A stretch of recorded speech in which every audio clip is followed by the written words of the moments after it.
from Elton, and he said that I'll unintentionally sabotage myself because I'm nervous instead of just being calm and enjoying it. You have to firstly see the nerves as a symptom. The nerves are a symptom of having put this situation, this person on a pedestal. And now I'm going to get incredibly nervous because I've told myself that it means something really significant if nothing comes of this. You know, I've either lost someone amazing or I've just come away from it thinking I'm not good because they didn't like me. And so if this doesn't go well, then I'm going to go away feeling like I'm not worthy and I'm not good enough, and that this is some kind of stamp on my value in dating. And so we get nervous. If you can actually dilute that idea, like we just said, of how great this person is, because they don't deserve to be put on this crazy pedestal.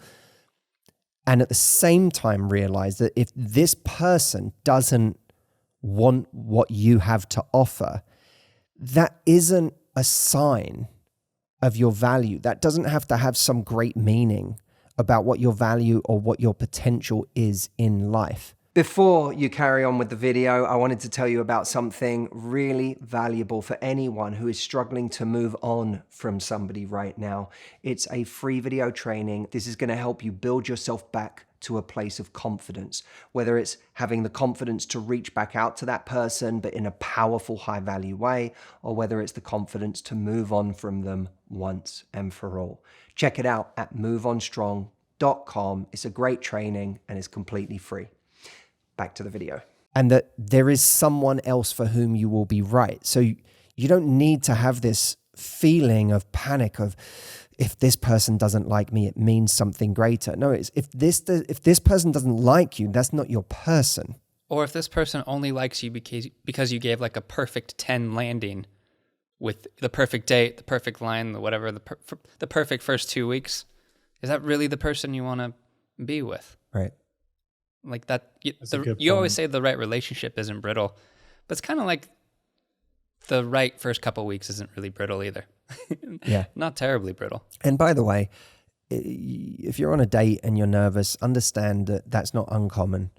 That people who have zero nerves that's not often a desirable position to be in, to have zero nerves. Sometimes having zero nerves is a reflection of a kind of detachment or a numbness. So I don't know that the aspiration is to have absolutely no, call them nerves, call it just as excitement. You can kind of choose different words for it at that level. But the person who's not in any way connected to that feeling is to some extent someone who's not really living. It's true. I find with any emotion of nerves or anxiety in life, you're going to do a public talk, you're going to do a big pitch, you're about to go and pitch your book at an important agency or something, and oh my God, I hope they're going to like it. My reframe often is just curiosity. Is just looking at it and going, this is a fun situation. What an interesting situation I'm in. Like, I'm going to pitch to this person and they're going to say yes or no. What an interesting life experience this is. Or I'm going to give this speech on stage.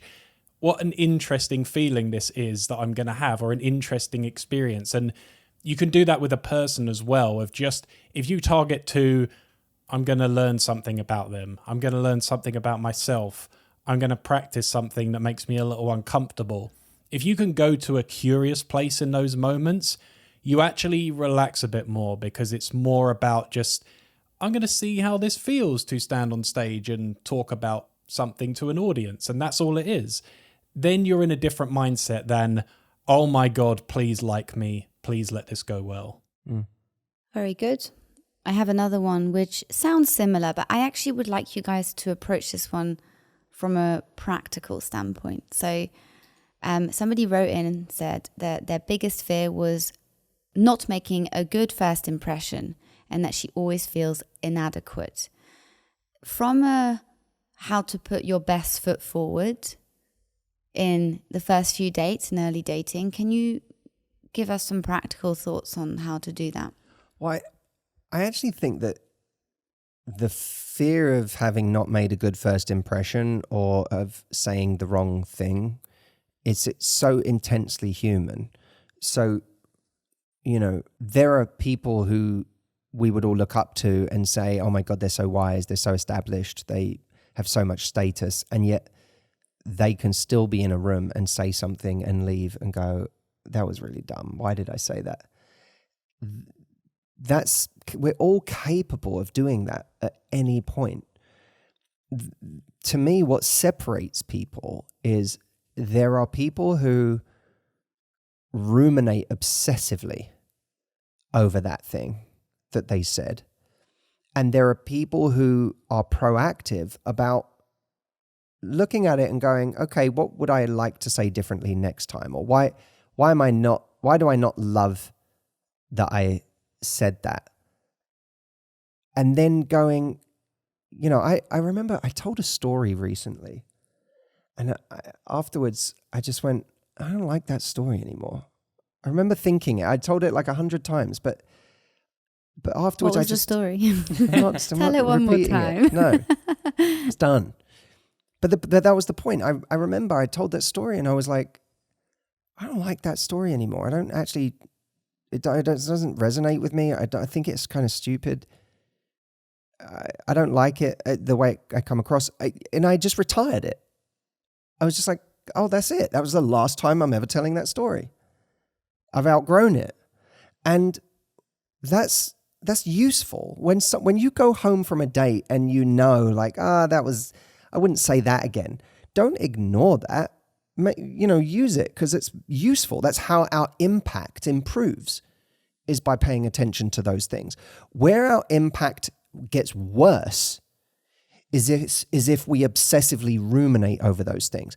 That's looking backwards. I say it all the time because I think this is such an elegant phrase that encapsulates so much, but you can wait or you can create. Waiting is rumination. Waiting is, I can't believe I said that. Oh my God.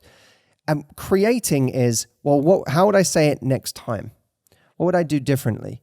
How do I want to show up to that relationship or that person the next time I see them? Or if that person never calls me again, then how is what I did there on that date going to inform every other date I go on for the rest of my life? That, by the way, you should make mistakes pay many, many dividends. Like that, they should be so valuable. When you feel like you said something stupid or when you feel like you did something, that you should make that work for you for the rest of your life. Like that mistake's going to be working hard for me. And then get ridiculous amounts of value out of it. If I make a public speaking mistake, then I want to earn dividends from that in every speech I do for the rest of my life. And then I can celebrate that mistake, which I do, by the way. I'd celebrate those things. I'm like, man, okay, maybe that with that particular group, I said that thing and, it's annoying. I'm a bit annoyed that now I've created a bit of an impression with that group or whatever. But that's not the only group in the world. There are so many groups. There are so many new things I'm going to do. The number of people I'm going to meet in my life from this day forward is so much more important than that one last week. So let me take what just happened in that group and make that work for me in every meeting I ever have. And you can view dating the same way. Don't go into this mindset of, but that was the love of my life on that date and I ruined it. That's ridiculous. You went on a date with a person out of 8 billion. You learned something about yourself on that date, a different way you want to come across next time. And that gave you the gift of how you're going to be on every date for the rest of your life.